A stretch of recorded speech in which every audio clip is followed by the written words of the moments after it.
Bismillahirrahmanirrahim. Assalamualaikum warahmatullahi wabarakatuh. Salam sejahtera bagi kita semua. Om Swastiastu, Namo Buddhaya, salam kebajikan, rahayu, dan selamat pagi. Yang sangat saya hormati Profesor Dr. Edi Pratomo, Profesor Hikmahanto Yuhana PhD, Profesor Dr. Sigit Rianto, Dr. Eni Narwati yang hari ini akan menjadi panelis, kemudian para pakar hukum internasional, akademisi berbagai perguruan tinggi peserta diskusi, ibu bapak yang saya hormati. Pertama-tama tentunya selamat datang di Kementerian Luar Negeri dan selamat tahun baru untuk ibu dan bapak sekalian. Kita berharap 2024 menjadi tahun yang damai, aman, sejahtera bagi kita semua. Ibu bapak yang saya hormati, rekan-rekan media, Majelis Umum PBB telah meminta nasihat hukum atau advisory opinion dari Mahkamah Internasional atau ICJ mengenai konsekuensi hukum dari kebijakan dan tindakan Israel di wilayah pendudukan Palestina termasuk Yerusalem Timur. Permintaan ini telah disampaikan oleh Majelis Umum PBB ke ICJ pada 17 Januari 2023. Terhadap permintaan tersebut, ICJ telah mengundang negara-negara anggota PBB untuk memberikan masukan pandangan hukum. Merespon permintaan tersebut, dari sejak awal, Indonesia sudah memutuskan akan berpartisipasi aktif, membantu memberikan masukan pandangan hukum kepada ICJ. Masukan tersebut terdiri dari dua hal. Pertama, masukan tertulis atau written statement yang sudah disampaikan Indonesia kepada ICJ pada bulan Juli 2023. Yang kedua, pernyataan lisan atau oral statement akan disampaikan oleh Menteri Luar Negeri Indonesia tanggal 19 Februari 2024 di ICJ. Ibu bapak yang saya hormati, sebagai informasi, walaupun belum menjadi pihak konvensi genosida, Indonesia telah memberikan dukungan kepada Afrika Selatan untuk mengadukan pelanggaran Israel atas konvensi genosida di ICJ. Inti dari semua yang dilakukan Indonesia adalah mencari semua cara yang memungkinkan untuk terus memberikan dukungan bagi perjuangan bangsa Palestina.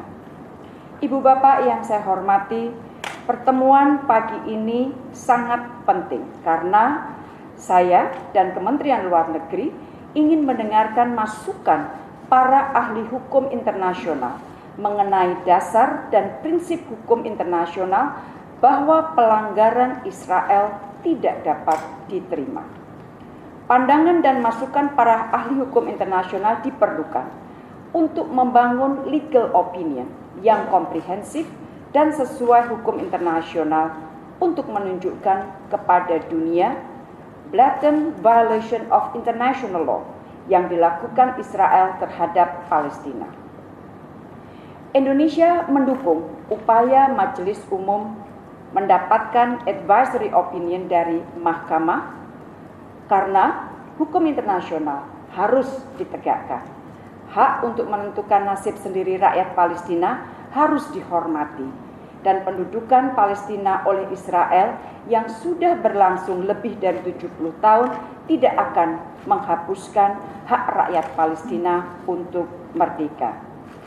Berbagai kebijakan Israel seperti aneksasi wilayah Palestina, pemukiman di tepi barat, serta mengubah status kota Yerusalem tidak sah menurut hukum internasional. Tindakan yang tidak sah oleh Israel harus dihentikan dan perlu akuntabilitas untuk pelanggaran hukum yang terjadi. Negara-negara harus juga memberikan dukungan kepada Palestina. Dan masyarakat internasional termasuk PBB harus tidak mengakui legalitas tindakan Israel tersebut. Ibu bapak yang saya hormati, tampilnya Indonesia di depan Mahkamah Internasional akan melengkapi berbagai langkah diplomasi Indonesia dalam mendukung perjuangan bangsa Palestina. Dalam 3 bulan sejak konflik meletus, diplomasi Indonesia tidak tinggal diam dan terus menggalang dukungan untuk Palestina. 2 kali saya berbicara di depan Dewan Keamanan PBB dan juga Majelis Umum PBB.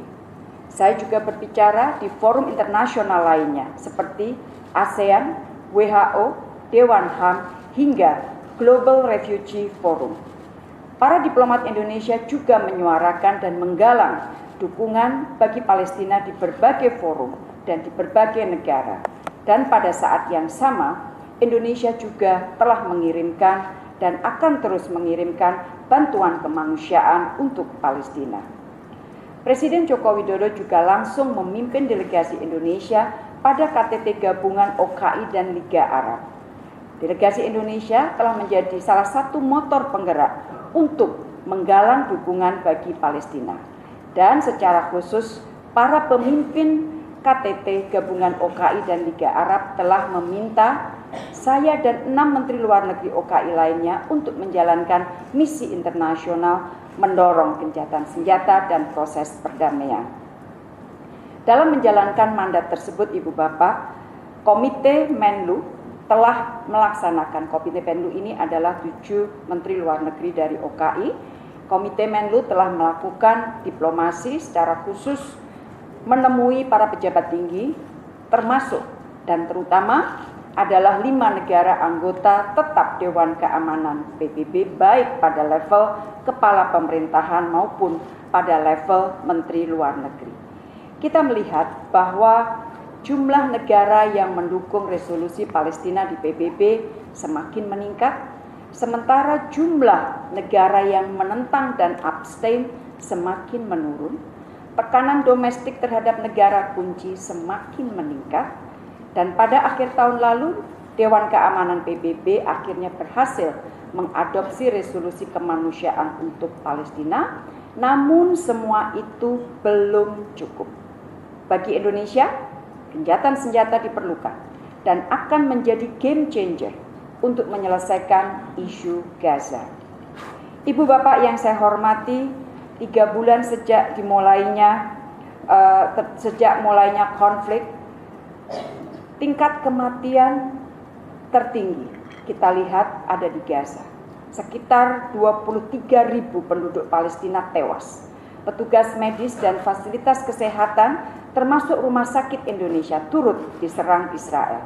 Wabah penyakit mulai mengancam para pengungsi dan ini merupakan tragedi kemanusiaan yang sangat memprihatinkan.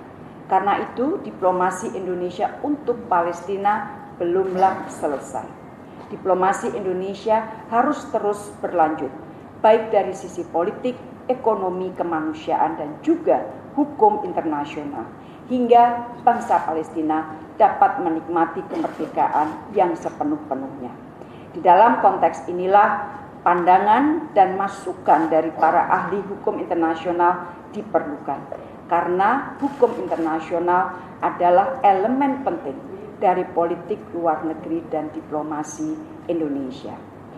Ibu bapak yang saya hormati, saya mengapresiasi sangat tinggi kehadiran dan kontribusi para pakar hukum internasional di ruangan ini untuk menyumbangkan pikiran dan gagasan guna memperkaya dan menajamkan pandangan hukum Indonesia yang akan saya sampaikan ke Mahkamah Internasional pada bulan Februari mendatang.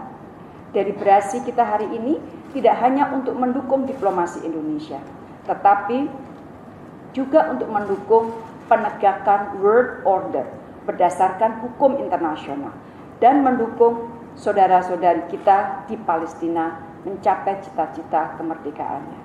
Akhir kata, sekali lagi saya ucapkan terima kasih banyak atas kehadiran dan partisipasi aktif Ibu dan Bapak serta para pakar hukum internasional. Dan dengan mengucapkan Bismillahirrahmanirrahim, maka acara ini secara resmi saya buka. Sekali lagi terima kasih dan mudah-mudahan upaya kita hari ini akan banyak manfaatnya bagi kita, bagi dunia, dan terutama bagi Palestina. Terima kasih. Wassalamualaikum warahmatullahi wabarakatuh.